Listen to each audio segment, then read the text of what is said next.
Welcome to the Female Disruptors Virtual Summit. My name is Lisa Beyer, and I am here with Melanie Benson, who is going to show us how to stand out and not be invisible, which is something that I'm very passionate about as women. Sometimes we get lost in the crowd, a sea of men. Melanie is an authority amplifier. I met her through an event. She's an amazing coach to entrepreneurs, and she has been featured in entrepreneur.com Startup Guide, and Business Week and Women's Day and parenting. So without further ado, I'm just going to turn it over to Melanie. And Melanie, did I leave anything out in my intro to you? Nope, it's all good. It's all perfect. Thank you so much for inviting me to talk about getting past that invisibility cloak. Yeah, so I'll just start out by asking, why is being a go-to authority valuable for someone ready to disrupt in their industry? Well, what I have found is that there is always a sea of people who have a similar message, who have things that they want to share in the world. If we haven't noticed, the social media space has gotten really crowded and noisy. And in my experience, if you are ready to disrupt the industry, you've got to have a way to stand out and get your message heard. You've got to attract the people that can help this movement get traction and get movement towards where you want to go. And being an authority, the way I look at being an authority is because some people are like, oh, I don't need to be an authority, I'm an expert. Well, there is a difference between being an expert and being an authority. And when you're an authority, people see you as the person to turn to for advice. You are the person that they turn to if they want to add you to a stage. If there's an opportunity that opens up, you're the person most present of mind. And to create that kind of energy, we've got to stand out. We can't afford to be a best kept secret. So true, so true. And just women in general, I think, we have to work even harder because, even if you're, whether it's social media or an event, if it's dominated by men, sometimes that, we've talked about that bro culture is, they're all like bonding together and high-fiving and, writing checks to each other for investments. And, women are like, hey, we're supporting each other and we're supporting the men in the network. But so how do we stand out? And not just talking about with men, but, media coverage. And how do you know if you're invisible in the market? Mm-hmm. Well, I started to notice this trend. I've been in business 21 years. And in the beginning, I did a lot of speaking on stages. And like you were just saying, I would have these conversations with my other female expert business owner friends. And we'd be like, why are we not on that stage? Why our message is way more powerful. We would look at the 60% of the audience women, but 98% of the stage was men. And the imbalance was oftentimes, like you said, is that bro mentality. And so I think one of the things we have to recognize is that being invisible is a sign that the people who are making decisions don't know you are there. And so I see three key signs. There's obviously things that are custom to different people, but you're not getting invited to the table, so to speak. You're not getting invited to those events. You're not getting the media coverage. You're not getting those collaboration opportunities, and strategic partnerships are not showing up in your inbox or on your phone because they don't see you. And oftentimes the second reason is, the second sign, if you will, is you have clients and investors and opportunities that are literally choosing your competition over you, and you absolutely know you are the better option. Every fiber in your being is like, I could way deliver better than the people that are getting chosen, so why not me? And third sign is you are out there with a lot of passion and a lot of energy. You think you're everywhere, and you've got this passion-filled message, but it's just crickets. And you're confused as to, why am I putting my heart and soul into this? And I know what I've done is making a big impact in the world, but people can't hear it. They're not responding to it. So we'll unpack that a little bit more, Lisa, but I just want to take a breath there and see what else you want me to what your next question is. Yeah, well, also just to add to that, I get that all the time, in my former life when I had PR clients, and it was like, well, why is so-and-so getting the coverage, or why did my competition have all this coverage? Right. They would come to me when they're first starting out, and the answer is like, it's not that they're really better than you are, like you just said, like, you might be more of the authority, but you're there's something that is missing in the picture. I mean, some of it might be situational, you know, but if your competition are, if they're doing things, and even though they're not as qualified as you, they're going to get the media attention. They're going to get branded as, you know, the one that gets the thought leadership, the credibility, the media coverage, and then like attracts like. You get one piece in, you know, one bit of media, and then the media ends up going to that same person. So I know that you have like, you have some secrets on how to stand out and how to kind of like reverse this. Can you share them with us? Well, let's start by unpacking what's really going on, because what I'm really conscious of is sometimes we spend a lot of time, money, and energy solving the wrong problems when we're trying to get our message out in a bigger way, or we want to get our movement to get more of a following. And the very important thing to understand here is the reason why those people are getting more traction than you are is they're better at one thing: marketing themselves as an authority. That's really it. Like, I have done research and I have dug into this for 21 years now. And what I have noticed is the person who knows how to share their message in a compelling way that can create energy and desire is the one that wins the go-to status, right? So I get approached by a lot of people to do what I call amplify audits. And that is, Melanie, I'm doing all the right things and what's missing. And typically I find one of these 5 key things is missing. First of all, mindset. You got to talk about the way we're thinking, because in my experience, the way we talk about ourselves, the way we frame our own value is either setting us up for the rest of it to work, or we're eroding everything. And I see, especially with women, sometimes it comes from our background, our childhood. Maybe there's a significant relationship in our life that has kind of beaten us down a little bit, or we've been in situations where people are really impressive and we're not feeling very impressive. And so we kind of shrink back.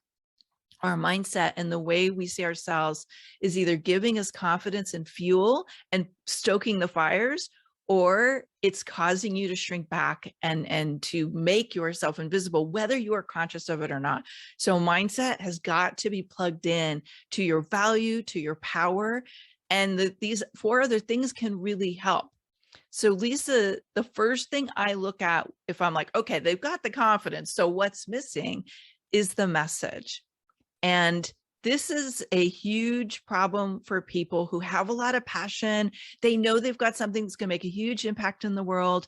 And it's not getting that disruptive energy they'd hope for. It's not getting that traction.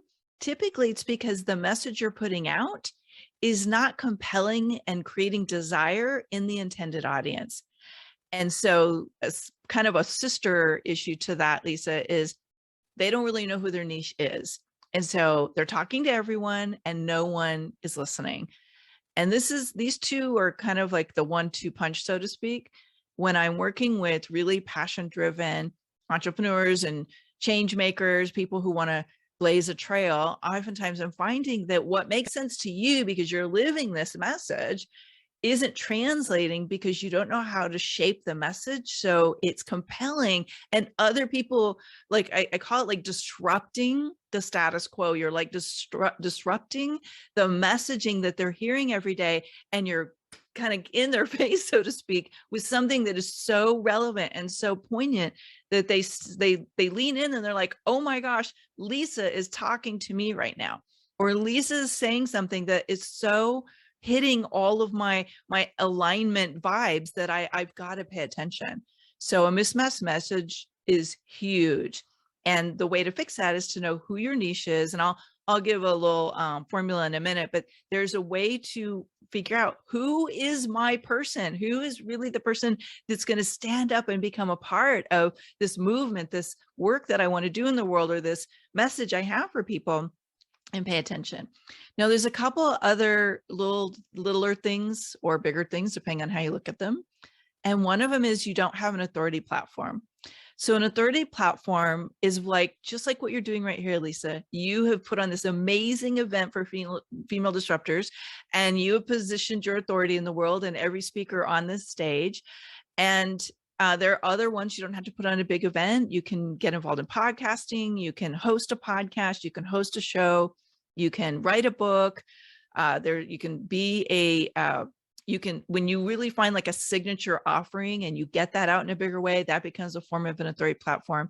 But an authority platform is a way that people start to associate the work you do in the world and you as the go-to authority. And these two components coming together really help you stand out. And then last, and this is really one of the biggest offenders, if you will, you're not consistent.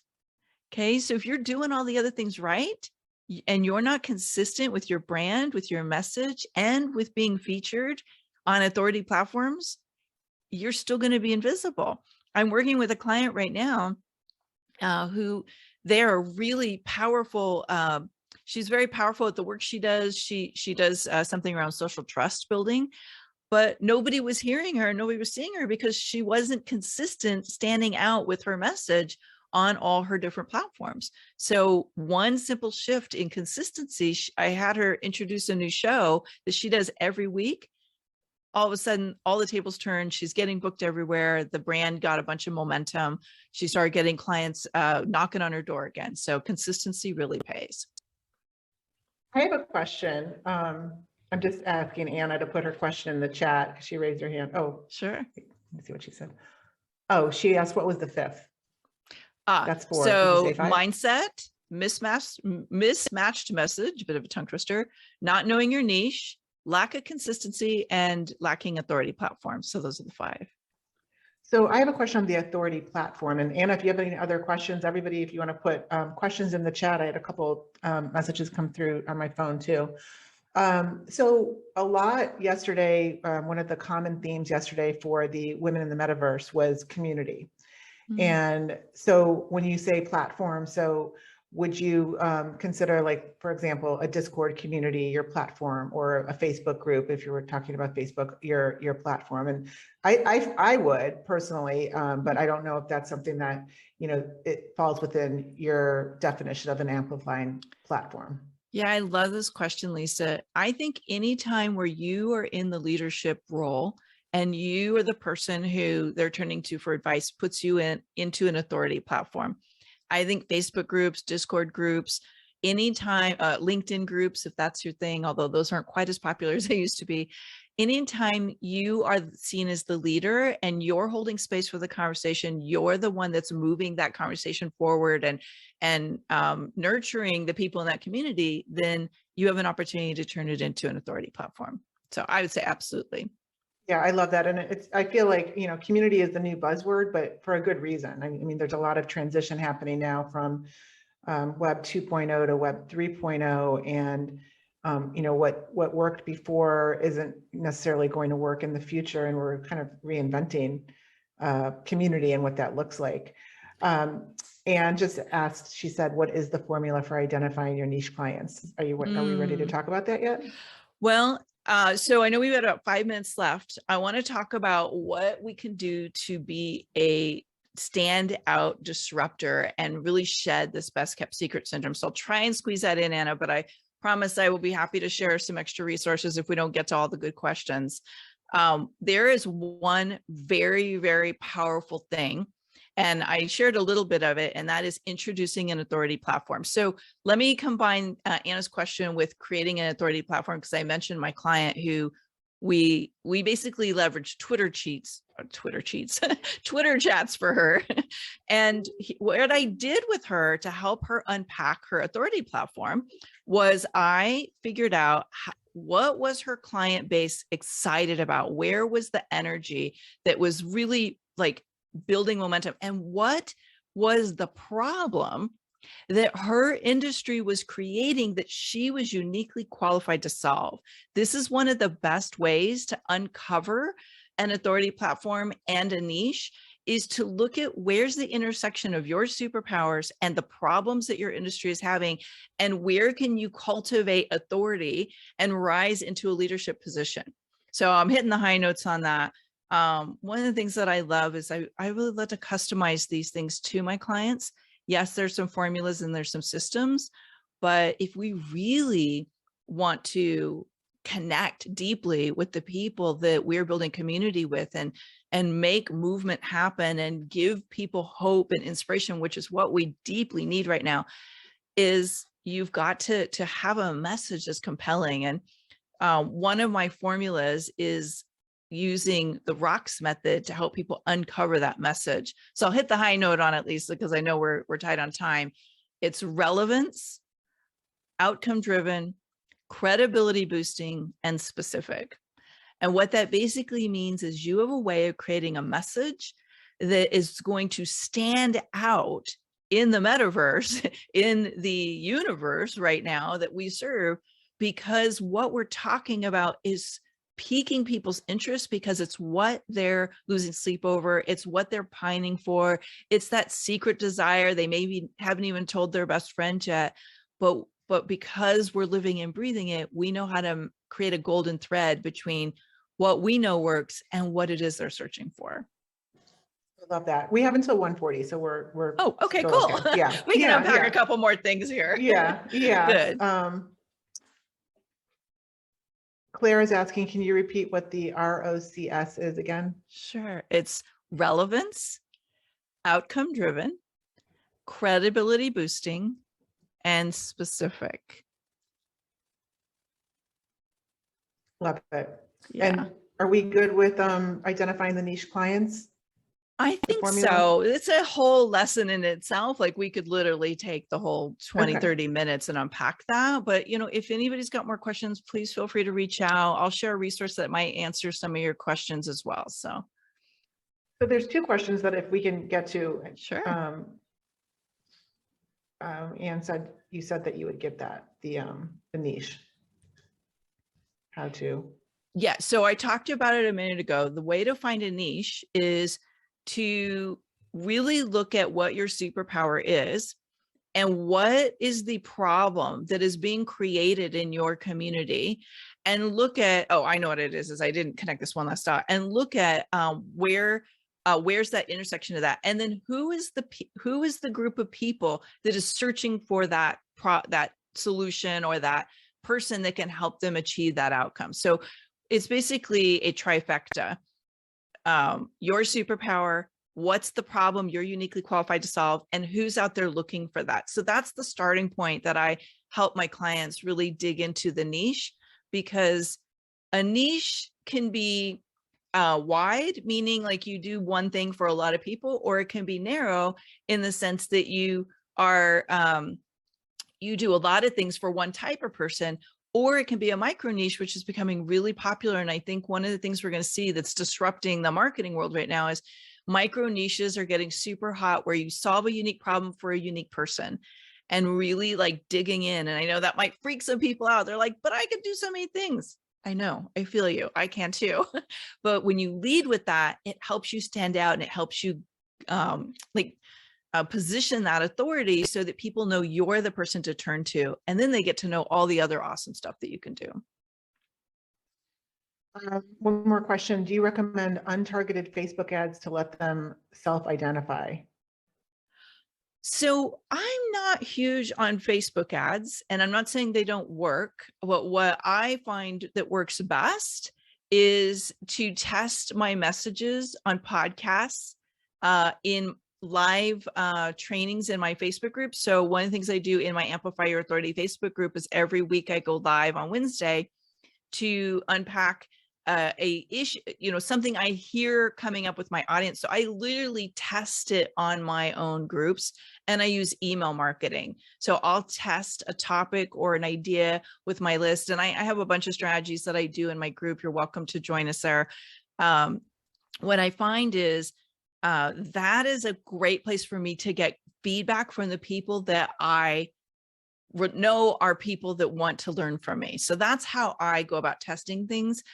Facebook is very unpredictable right now, and I don't know where it's going this year, but what I know is everybody who was using Facebook ads really well is shying away from them and not using them the same way. So I can't really speak to it in a super talented way right now. I agree. So I'm just wondering if you could answer two questions. with maybe your top tip. So what are your favorite ways? So what's your one favorite way to stand out in a crowded market? My favorite way to stand out in a crowded market is to do the rocks method of messaging, find a super compelling topic that not everyone is talking about, and go get booked on podcasts relevant in my industry.